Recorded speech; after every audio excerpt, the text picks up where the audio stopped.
নমস্কার, তোমাদের সবাইকে সানা স্মাইল এডুকেশন সেন্টারে স্বাগত জানিয়ে আজকের ক্লাসটি শুরু করছি। আজকে তোমাদের সঙ্গে আলোচনা করব তোমরা যারা ষষ্ঠ শ্রেণীর 2025 সালের ফার্স্ট ইউনিট টেস্ট পরীক্ষা দেবে, তোমাদের জন্য রায় ও মার্টিন প্রশ্ন বিচিত্রা থেকে আজকে সমাধান করে দেখাবো ষষ্ঠ শ্রেণীর ভূগোল বিষয়ে মডেল নাম্বার 6 অর্থাৎ 6 নম্বর স্কুলে তোমাদের যে সমস্ত ছোট ও বড় প্রশ্নগুলি আছে সমস্ত প্রশ্নের সমাধান করে দেখাবো। চলো দেরি না করে মূল বিষয়ে যাওয়া যাক। তোমাদের আগের ভিডিওতে আমরা সিলেবাস সম্পর্কে ধারণা দিয়ে দিয়েছি, তোমরা যারা এখনো দেখোনি আমাদের প্রথম ভিডিওগুলো একটু দেখে নিও, তাহলে উপকৃত পাবে।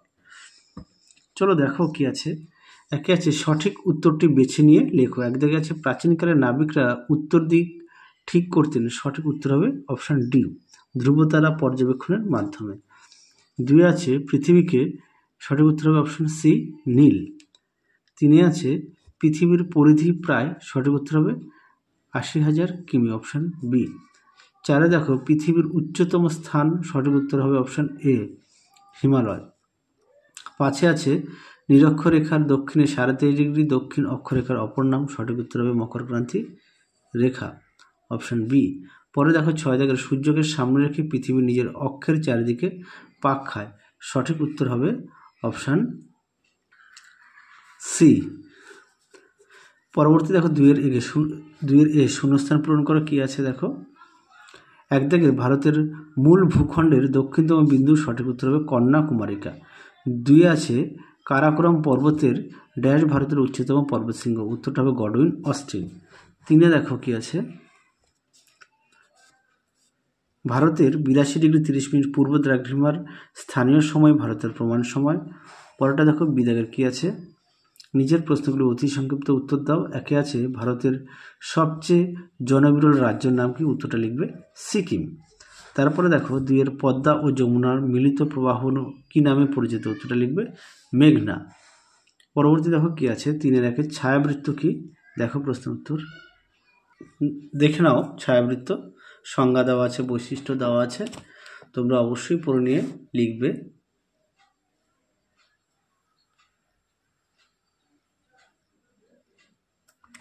চলো পরবর্তী প্রশ্ন দেখো কি আছে।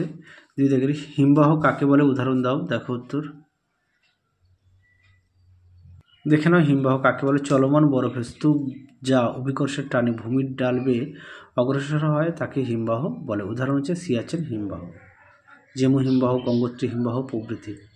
আচ্ছা, সিয়াচেন হিমবাহ কিন্তু ভারতের দীর্ঘতম হিমবাহ, এটা মনে রেখো, অনেক সময় শর্ট কোশ্চেনে দেয়।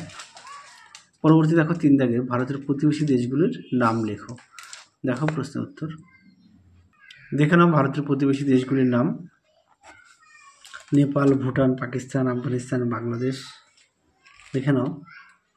পরবর্তী প্রশ্ন দেখো উপত্যকা ও গিরিপথ বলতে কি বোঝো, দেখো প্রশ্নের উত্তর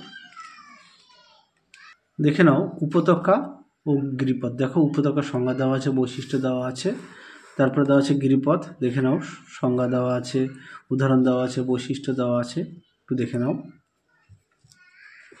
চলো পরবর্তী প্রশ্ন দেখো কি আছে। চার দাগের নিচের প্রশ্নগুলির সংক্ষিপ্ত ব্যাখ্যামূলক উত্তর দাও। একে আছে অক্ষরেখা ও দ্রাঘিমারেখার তিনটি পার্থক্য লেখো, দেখো উত্তর দেখে নাও। অক্ষরেখা ও দ্রাঘিমারেখার পার্থক্য, অবশ্যই বিষয়গুলো উল্লেখ করবে, দেখে নাও। পরবর্তী প্রশ্ন দেখো কি আছে। পরবর্তী আছে গ্রহের তিনটি বৈশিষ্ট্য লেখো, দেখো উত্তর দেখে নাও। গ্রহের বৈশিষ্ট্য সুন্দর করে দেওয়া আছে পাঠ্য বইতে, তোমরা অবশ্যই পড়ে নিয়ে লিখবে। পরবর্তী প্রশ্ন দেখো তিনের সৌরজগৎ সম্বন্ধে লেখো, সন্ধ্যা তারা কি। চলো দুটি প্রশ্নের উত্তরই তোমাদের দেখাই, দেখো দেখে নাও। সৌরজগৎ কাকে বলে, উত্তরটা তোমরা এখান থেকে লিখবে, এখান থেকে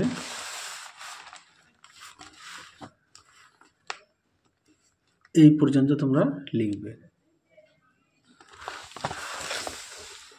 তারপরে ছিল কি সন্ধ্যা তারা কি, দেখো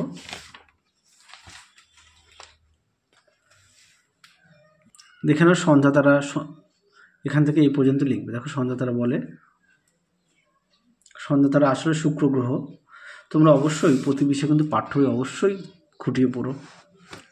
পরবর্তী দেখো, পৃথিবীর প্রধান 3টি অক্ষরেখার মান ও নাম লেখো এবং চিত্রের মাধ্যমে তাদের অবস্থান দেখাও। দেখো উত্তর। দেখে নাও, নিরক্ষরেখা 0 ডিগ্রি, তারপরে কর্কট ক্রান্তি রেখা 33.5 ডিগ্রি উত্তর, তারপরে মকর ক্রান্তি রেখা 33.5 ডিগ্রি দক্ষিণ। পরবর্তী দেখো, 5 দাগের নিচের প্রশ্নগুলোর উত্তর তো যে কোনো দুটি। একে আছে গঙ্গা নদীর গতিপথ সংক্ষেপে বর্ণনা করো। দেখো উত্তর। তোমরা এই প্রশ্নের উত্তরটা তোমাদের পাঠ্য বইতে পেয়ে যাবে 73 পেজ। আমি সহায়িকা থেকে দেখাই। দেখে নাও, গঙ্গা নদীর গতিপথ সুন্দর করে দেওয়া আছে। দেখে নাও, অবশ্যই কিন্তু পয়েন্ট দিয়ে লিখবে। দেখো, মধ্যগতি, নিম্নগতি, আর আগেরটা ছিল উচ্চগতি, সে দেখে নাও। তারপর গঙ্গার তীরবর্তী শহরের নামগুলি। পরবর্তী প্রশ্ন দেখো কি আছে, 2 ভারতের উত্তরের নদী গঠিত সমভূমি অঞ্চলের সংক্ষিপ্ত বিবরণ দাও। দেখো উত্তর। দেখে নাও প্রশ্ন উত্তর। অবশ্যই পয়েন্ট দিয়ে লিখবে। অবস্থান, আয়তন, উৎপত্তি, শ্রেণী বিভাগ, বৈশিষ্ট্য, ভূপ্রকৃতি, উচ্চতা, মৃত্তিকা, উপাদান, পরিবহন, জনবসতি, এ পর্যন্ত তোমরা লিখবে। পরবর্তী প্রশ্ন দেখো কি আছে, 3 সিন্ধু নদের তীরে গড়ে ওঠা প্রধান শহরের নাম লেখো। তোমরা লিখবে লে, শ্রীনগর। তারপরে আছে সিন্ধু নদের গতিপথ বর্ণনা করো। এটা তোমাদের পাঠ্য বইতে আছে 74 পেজ, তোমরা সেখান থেকেও দেখে নিতে পারো। আমি তোমাদের সহায়িকা বই থেকে দেখাই।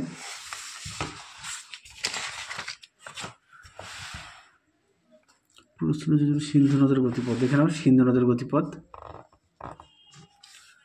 উৎস দেওয়া আছে, গতিপথ দেওয়া আছে, উপনদী দেওয়া আছে, মোহনা দেওয়া আছে, শহরের অবস্থান দেওয়া আছে। দেখে নাও, আমি মুখে বললাম না। পরবর্তী প্রশ্ন দেখো, 4 দাগের পশ্চিমের মরু অঞ্চলের সম্পর্কে লেখো। দেখো উত্তর। দেখে নাও প্রশ্নের উত্তর। তোমরা এখান থেকে এই পর্যন্ত লিখবে, পাঠ্য বইতে পেজ নাম্বার 76। দেখে নাও, এই মডেল সেটের শেষ প্রশ্ন কি আছে, লাক্ষাদ্বীপ কতগুলি দ্বীপের সম্বন্ধে গঠিত। আচ্ছা, তারপর দেখো দুন কি। দেখে